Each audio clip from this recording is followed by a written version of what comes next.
Inaugurando a série de entrevistas do novo programa Momento Espírita, nós temos a honra de receber hoje o divulgador espírita Reinaldo Leite.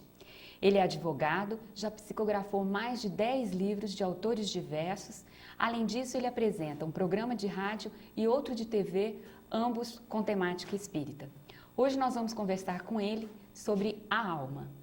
Reinaldo, seja bem-vindo ao nosso novo programa, Momento Espírita. Aos telespectadores amigos, nossos efusivíssimos votos de paz, é muita alegria. Nós estamos retornando da Brasília aqui para falar daquilo que nós mais gostamos na vida, que é sobre doutrina espírita. Bom, para abrirmos a entrevista de hoje, nós gostaríamos que você definisse para os nossos telespectadores o que é a alma sob o enfoque da doutrina espírita. Bem, a alma tem muitas definições. Apesar que definição não é uma palavra muito boa, porque definir vem do latim definire, que quer dizer dar fim. E a alma não tem fim. Nós poderíamos, então, conceituar a alma do negócio, a alma da música, a alma da poesia, e temos também um princípio inteligente do universo, conforme questão 23 do Livro dos Espíritos, que fala do que é o espírito. Allan Kardec, que é o codificador, o organizador do espiritismo, perguntou às vozes do céu, afinal de contas, o que é o espírito? Não perguntou quem é, perguntou o que é. E os espíritos responderam, é o princípio inteligente do universo. Então, para a doutrina espírita, nós temos como conceituação de que a alma é o espírito encarnado. E quando a alma está fora, está no mundo espiritual, é chamada propriamente de espírito. Quanto tempo leva de um espírito primitivo, né,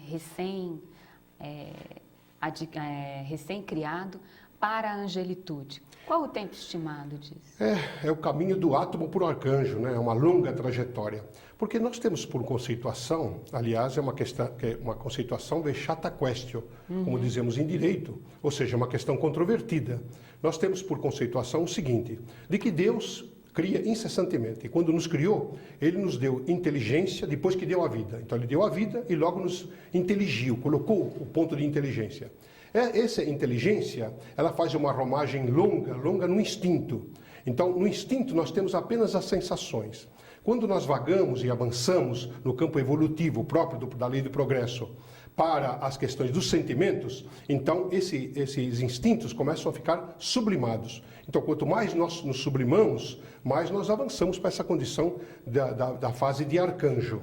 Veja que nós temos por análise de que Deus nos deu vida e deu inteligência. E não deu absolutamente mais nada, a não ser leis, como pontos de referência, para que pudéssemos seguir. Nos deu lei de conservação, lei de destruição, lei do trabalho, lei do livre-arbítrio, lei da reencarnação e várias outras tantas leis aí de conservação, inclusive.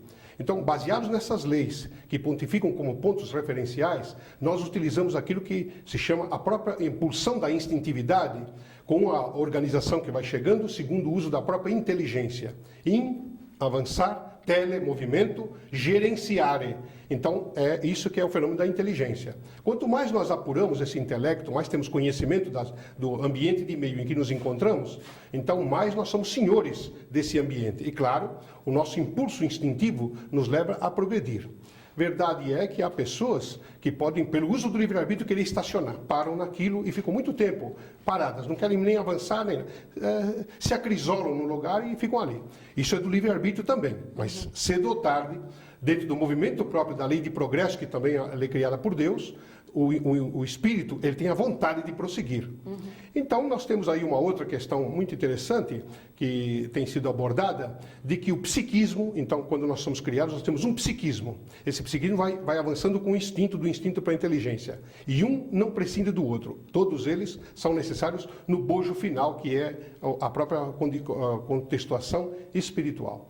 Então, dizem aí as pessoas que definem essa questão de avanço, que o psiquismo dorme no mineral, sonha no vegetal, movimenta-se no animal, acorda no homem e avança para o anjo.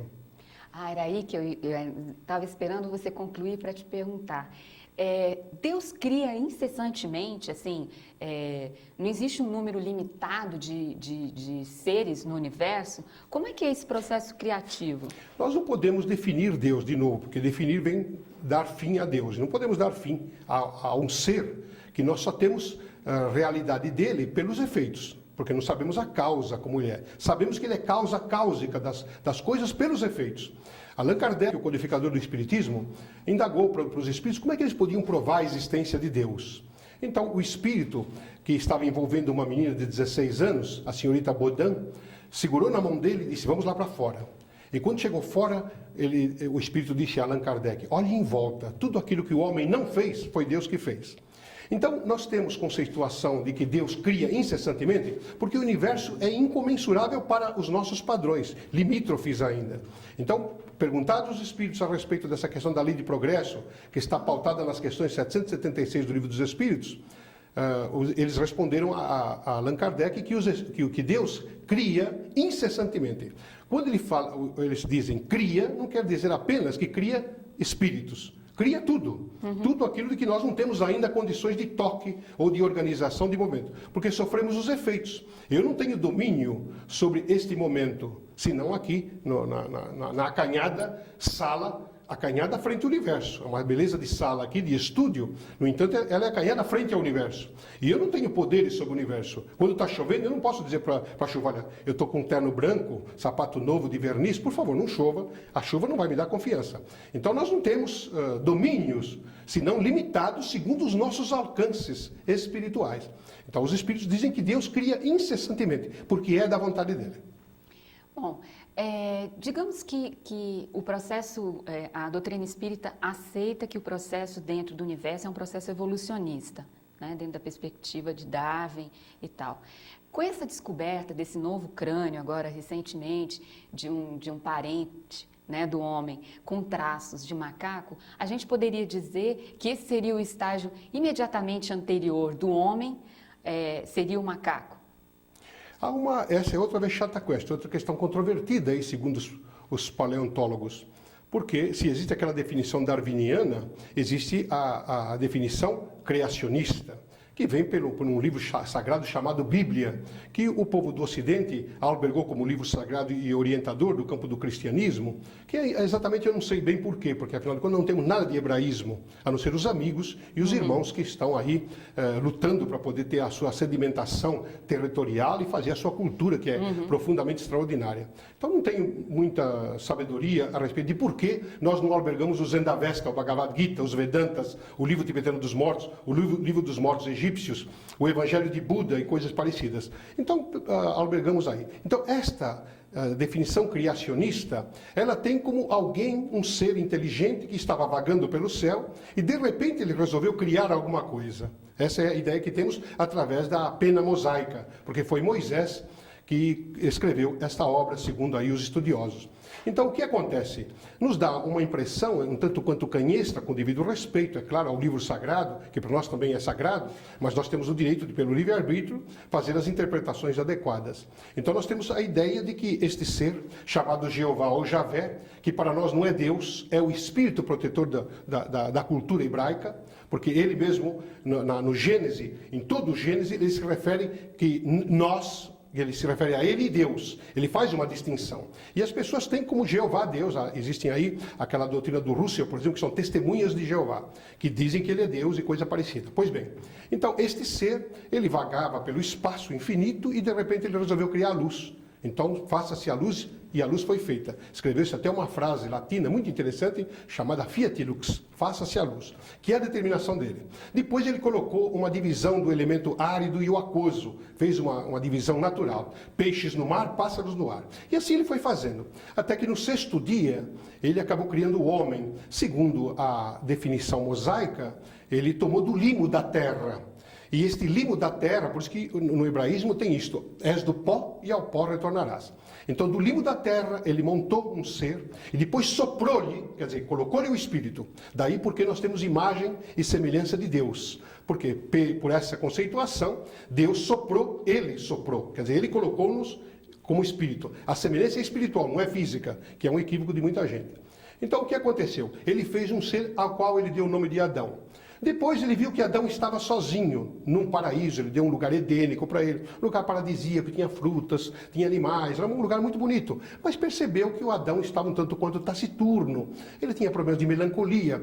Claro que foi Deus que colocou a melancolia nele, a taciturnidade, a solidão, foi Deus que colocou, porque como é que o Adão podia saber dessas coisas? Se ele sentiu, é porque ele tinha o princípio inteligente colocado por Deus, quer dizer, Deus colocou isto que ele tinha dele, colocou para o outro. Nós vamos ver Jeová e Javé em vários livros, vários pontos dos capítulos do Gênesis, em que ele tem raiva da humanidade que ele cria, ele quer se vingar, ele mandou dilúvio, depois ele queima a cidade de Sodoma e Gomorra. Isso é um assunto psicológico que a gente vai discutir depois. Isso é uma mitologia? Sim, para muitos é. Então, o que aconteceu? Ele criou este ser e esse ser ficou solitário. Então, de uma costela, vejam só o machismo hebraico do tempo. A mulher sempre foi relegada a segundo plano. Por quê? Porque a mulher veio para servir o homem, segundo a concepção do Gênesis, bíblica. Então, a mulher tem que servir o homem, ela é subalterna do homem, porque na psicologia de profundidade, a mulher saiu da costela. Eu diria que era um pouquinho mais para cima, mas para não ofender, então foi da costela. Ele tirou, não se sabe qual costela, terceira ou quarta vértebra, quinta, não sabemos. Mas tirou a mulher. E aí tirou esta mulher. Veja só a condição como é. Dentro dessa conotação, os dois viveram felizes. Por quê? Porque o Jeová veio e disse assim, olha, é o seguinte, vocês podem comer de tudo aqui, usar o que quiser, só aquelas duas árvores não podem, que é do bem e do mal. Essas não podem tocar. Ora, foi a mesma coisa dizer, vai lá e mexe. Porque é proibido proibir, segundo Caetano Veloso. Então, o que aconteceu? Bom, aconteceu que a Eva foi tentada por quê? Por uma outra mulher chamada cobra. Veja só esse preconceito contra o feminismo. E aí a cobra engana a Eva, como todo mundo sabe, e ela come da coisa e vai dividir com Adão, que coitado, ele é a vítima. E aí manda um oficial de justiça do paraíso, que é um anjo que vem com uma espada toda flamejante e põe eles para fora. Então a gente percebe que essa teoria criacionista, que nos Estados Unidos, em várias cidades, é proibido falar em Darwin. É proibido por lei do governo, não se pode falar em Darwin. Eles não aceitam, só aceitam a condição bíblica. Então você vem com essa coisa aí de que o homem veio do macaco. Então, se veio do macaco, então é darwiniano. Então é uma outra discussão. Estudam aí os ocultistas, o pessoal da eubiose, tem trazido uma coisa muito interessante, uma definição muito interessante. Eles não dizem que o homem veio do macaco, eles dizem que o macaco veio do homem, na condição do antropóide. Veja só que celeuma que estamos criando aqui. Então, isso está gerando discussões científicas de todo lado e de todo porte, que eu tenho acompanhado aí o quanto posso, mas para poder ver aonde chega essa briga inútil para coisa nenhuma. Então, mas o que disse, o que disseram os espíritos para Allan Kardec sobre essa... Disseram que criou um princípio inteligente, que Deus criou um princípio inteligente. Nós não temos condições de saber como ele criou ainda, não temos patamar intelectual para poder entender. É como você fala, discutir álgebra com um garoto que está no jardim de infância. Então, ele vai olhar para a sua cara e vai dizer, que língua você está falando? Não é assim? Então, nós não temos condições de saber isso. Então, o que acontece? Essa discussão, se o homem veio do macaco ou não veio, o que ocorre, sim, é que houve, segundo a eubiose estudiosos, houve uma bifurcação. Então, uma parte dos antropóides foram para a condição macacoide, e a outra foi para antropomorfos, a formação antropos de homem, e foi para o lado do homem. Veja, são discussões como aquelas das múmias, que descobrem as múmias, então a múmia tem 5.000 anos, tem 10.000 anos, tem 50.000 anos, e isso para mim, para minha pequena lucidez, é alguma coisa como perguntar quem que criou primeiro, quem foi criado primeiro, o ovo ou a galinha? Aí eu digo, foi a galinha. E daí? Nada. Ah, não, foi o ovo. Isso não resolve nada. Qual era a cor do cavalo branco de Napoleão? Era marrom, o nome dele é que era branco, porque Napoleão era louco e pôs o nome do cavalo dele de branco. Então são discussões perfeitamente inúteis no campo da ciência, com tanta coisa para a gente perscrutar em relação a essa condição da origem do homem. Há uma preocupação natural de muita gente de se preocupar de onde veio o homem, o primeiro homem. E agora você vai ver como tem uma coisa interessante, que descobriram que a Eva... Antes da Eva, o Adão teve uma outra mulher, chamada Lilith. E essa Lilith era sensual, ela era caprichosa, era exigente, era briguenta. Então, por isso que o hebraísmo não aceitou a Lilith. Começou da Eva, que é a segunda mulher dele, começou na segunda etapa. Você veja, são discussões perfeitamente, ao nosso ver, estéreis, quando eu tenho que me preocupar comigo agora aqui, naquele egoísmo positivo, ismo do sistema do ego, do eu. Eu tenho que me preocupar, porque Jesus, a quem eu sigo, foi o maior psicoterapeuta da humanidade, e ele disse, afinal de contas, a porta é estreita. Preferia a porta estreita da evolução. Ora, se eu tenho que preferir a porta estreita, não pode passar alguém comigo. É eu e depois outras pessoas. É pessoa na frente e eu atrás, mas um de cada vez. Então eu tenho que me preocupar comigo e deixar essa coisa, se é o Adão, se não é o Adão, se é a Lilith, se ele tem um problema com a Eva, ou se não é isso aí, é o Darwin, está tudo muito bem, porque dentro da teoria evolucionista, eu ainda nessa parte não cheguei. Bom, a propósito de evolução, o que o espírito vem fazer na Terra? Por que esse processo de reencarnação, de vir, voltar? Por que aprender, resgatar e contribuir para o aperfeiçoamento? É de uma sabedoria extraordinária. Por isso que eu tenho Deus, eu estou como Santo Agostinho. Santo Agostinho, quando alguém dizia assim, olha, se alguém me perguntar quem é Deus, não pergunte porque eu não sei. Mas se alguém não perguntar, eu sei. Então tem coisa que a gente sabe na acústica da alma. Eu não poderia definir Deus, porque não se dá definição a Deus, não podia conceituar Deus. Eu só sei que Deus é amor, mas estou copiando o apóstolo João. Então não tenho nenhuma preocupação em relação a isso. Mas sei que tudo que ele faz é sábio. Tudo que ele faz até agora é indiscutível. Não teve ninguém que veio dizer, olha, ele errou aí. Nós temos más interpretações a respeito das coisas na limitação humana. Então, essa condição de por que o espírito encarna, reencarna, volta, veio para a Terra, é um equívoco pensar que a Terra é apenas o único lugar habitado. Não, nós temos vários planetas, várias localidades, as galáxias são muitas. Nós estamos, por exemplo, na Via Láctea. E certa ocasião, perguntando para a minha mentora espiritual, que está aqui conosco, Maria Angélica, e eu disse a ela, irmã, eu tenho olhado aí nos desenhos da astrofísica e visto que a Terra está um pontinho de areia lá na Via Láctea. E tem toda essa imensidão de Via Láctea, que são planetas e planetas e asteroides, estrelas e tal. Se eu quisesse sair da onde eu estou e chegar na outra ponta lá em cima, como a senhora acha que eu ia? Ela disse, se você tivesse uma bólide especial para poder romper todos os pródromos vibratórios ambientais que lá estão, que são completamente diferenciados dentro de um próprio ambiente vibratório, você teria uma bólide especial e no estado em que você está, você para chegar de um ponto a outro, você levaria 50 anos-luz em média. Eu disse, meu Deus, mas é muito tempo. E a senhora, como faz para chegar lá? Ela disse, eu penso e estou lá. Então, veja, quando ela fala, eu penso e estou lá, é uma coisa que eu não posso conceber, para mim fica difícil. Mas aí ela me disse, olha, antes de Santos Dumont, alguém podia conceber uma viagem de São Paulo ao Rio de Janeiro de avião? Não, era aquele carro de boi, depois veio o automóvel, um monte de coisa, aquele carrinho Fordeco lá e tal. Hoje tu viajas daqui aos Estados Unidos em 17 horas, como fizeste agora, e outros pontos. Do mundo a gente viaja em horas, fui ao Japão, levei 28 horas e tal. Então, começamos a diminuir o tempo. Por quê? Porque a inteligência está trabalhando. Então, por que Deus faz isso? Nós não sabemos. Mas sabemos que é uma coisa muito boa. É da vontade dele que o espírito que ele cria, simples e ignorante, o dotado de inteligência, progrida pelo próprio esforço.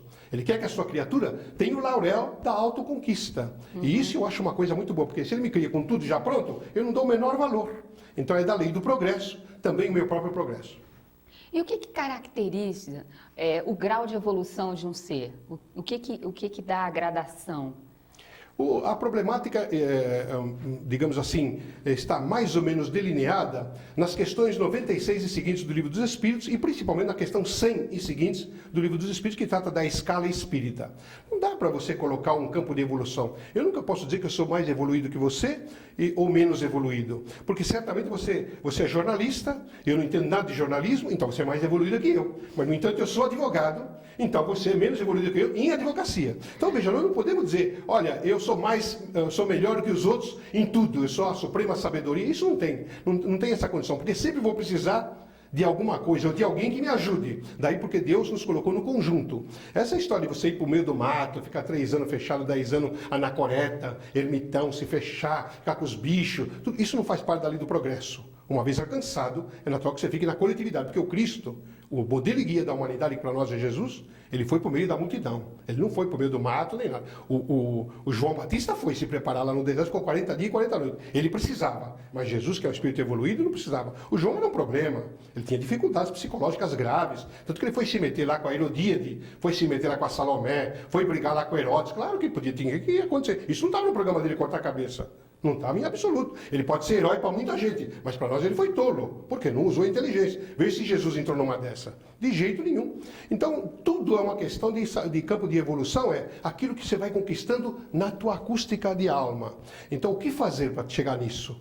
Chegar na questão 919A do Livro dos Espíritos, que é o livro basilar da doutrina, para aqueles que não conhecem, e que Allan Kardec falou, para mim domar esse instinto que eu tenho, para mim domar essas imperfeições que eu tenho, para mim alcançar esse campo de beatitude, de evolução interna, o que eu tenho que fazer? E, naturalmente, Santo Agostinho responde para ele, mas um sábio da antiguidade já vos disse, noscete ipsum, gnoxi auton, em grego, conhece-te a ti mesmo. Nós sabemos hoje que quem pronunciou essas palavras foi o pai da maiêutica, que é Sócrates. Então ele já falou para vocês, basta. Então, se conhecer a si mesmo, nós levaremos muito tempo, porque eu mesmo faço às vezes atitudes e tomo deliberações que eu não imaginava que tomasse.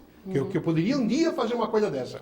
Um ser religioso, uma pessoa que cumpre o seu culto, trabalha, ganha o seu dinheiro, sustenta a família, de repente dá uma síncope neurológica, uma condição de estupidificação que leva a uma idiotia violenta e pronto. Eu pego uma arma, mato minha família, destruo alguém ou coisa parecida. Então veja que esse autoconhecimento é uma das condições da doutrina espírita que hoje está generalizada em quase todas as doutrinas, que é essa busca interior.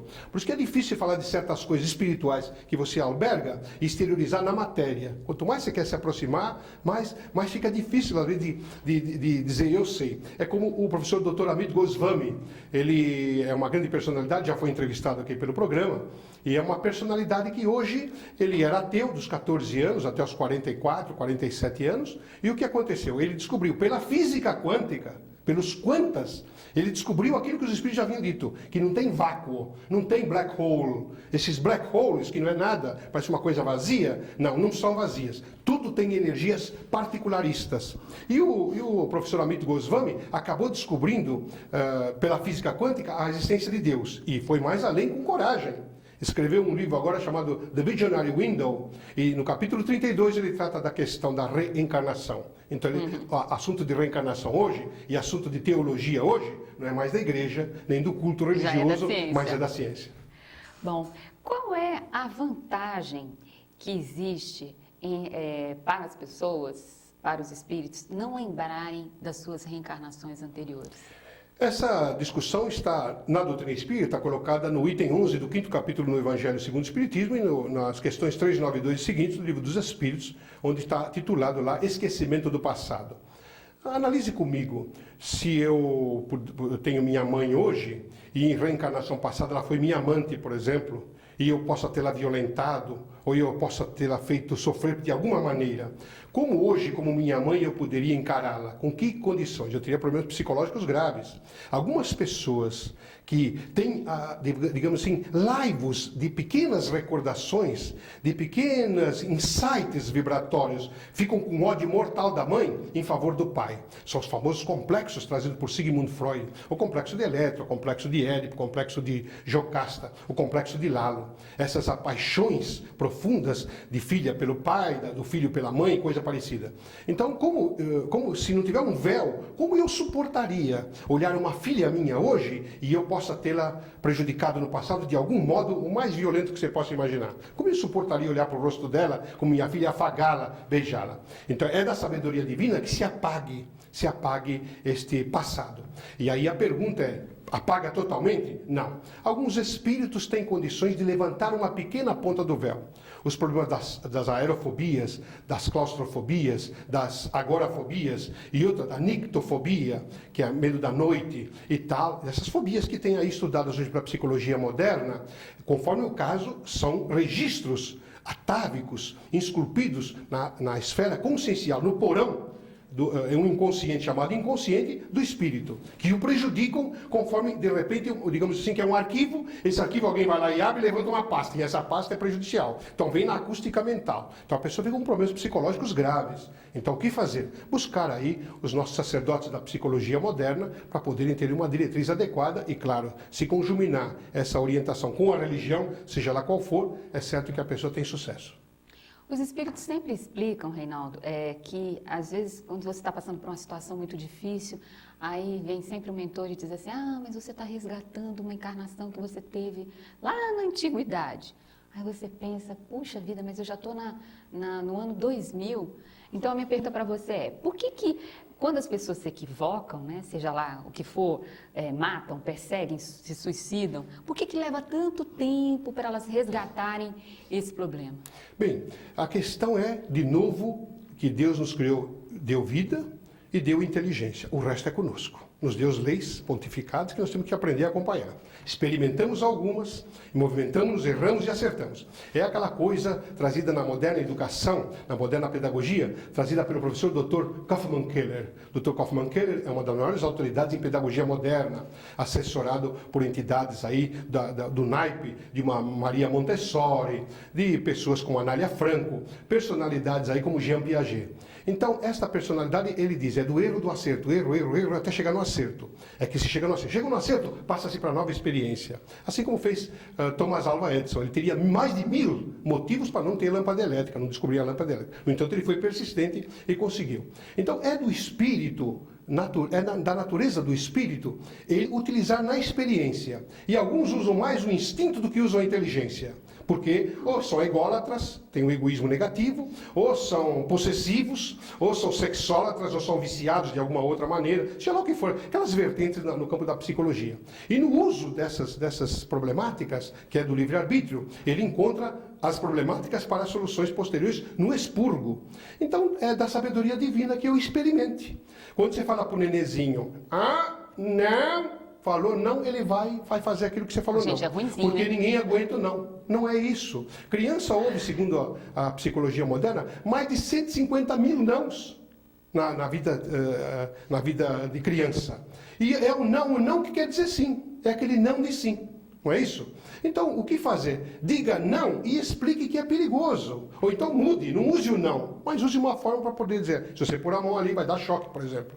Então, explica por quê. É que as mães, os pais, cuja função na Terra seria de diretrizar, de educar, porque educar vem do latim ducare, que quer dizer conduzir, os pais não educam, não estão qualificados para isso. Então, o que acontece? Dá para os professores. O professor já tem que instruir, depois tem que educar. Educar que não é tarefa dele. Cria problema com o aluno e temos dificuldades aí. Então, Deus permite que, pelo livre-arbítrio, nós nos movimentemos na solução do livre-arbítrio.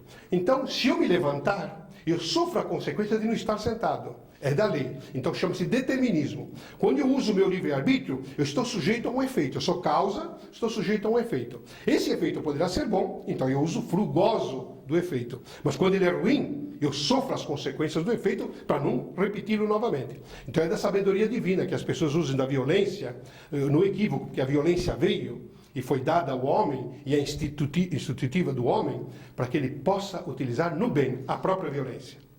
Bom, para encerrar, nós temos apenas 4 minutinhos. Eu vou pedir uma pergunta, fazer um pedido para você difícil, mas enfim. Como acontece o processo da reencarnação? Você poderia contar para a gente assim, rapidamente? A questão é muito bem tratada em vários livros, naturalmente que há livros mediúnicos, livros psicografados, livros doutrinários, que tratam dessa questão da reencarnação. Essa questão da genesia, ela é vista no efeito pela moderna gineco-obstetrícia. Em termos espirituais, também ela sofre a graduação do próprio espírito reencarnante, na vinculação da família receptante.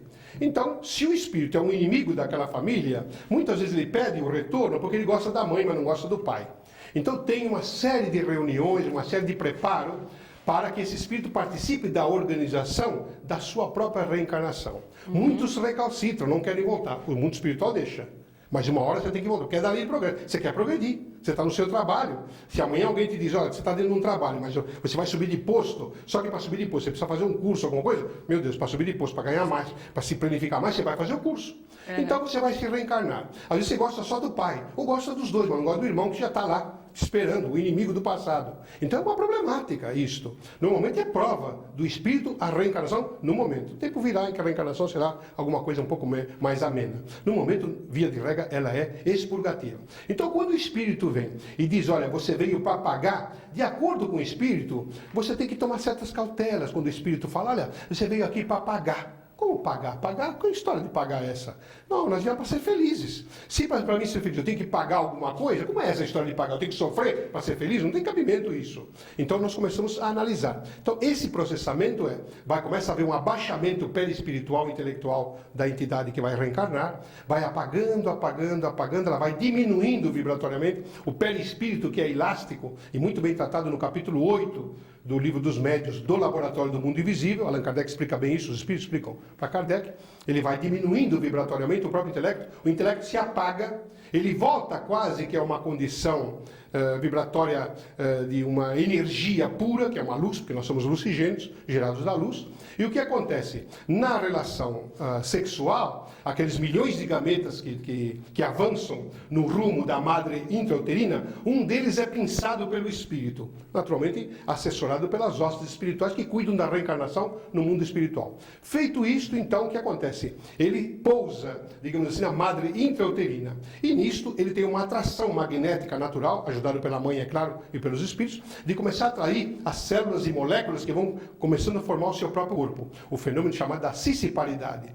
E essa nidação com cisciparidade vai se formando até um determinado tempo, que vai de 6 meses, em média, a 9 meses, o natural, para poder formar um corpo. Aí a pessoa, quando dá o primeiro vagido, ela chegou na Terra para a beleza da mãe, que a maternidade, eu não me lembro de ter sido mãe alguma vez na minha vida, mas pelos olhares das mães que conheci, deve ser alguma coisa profundamente divina.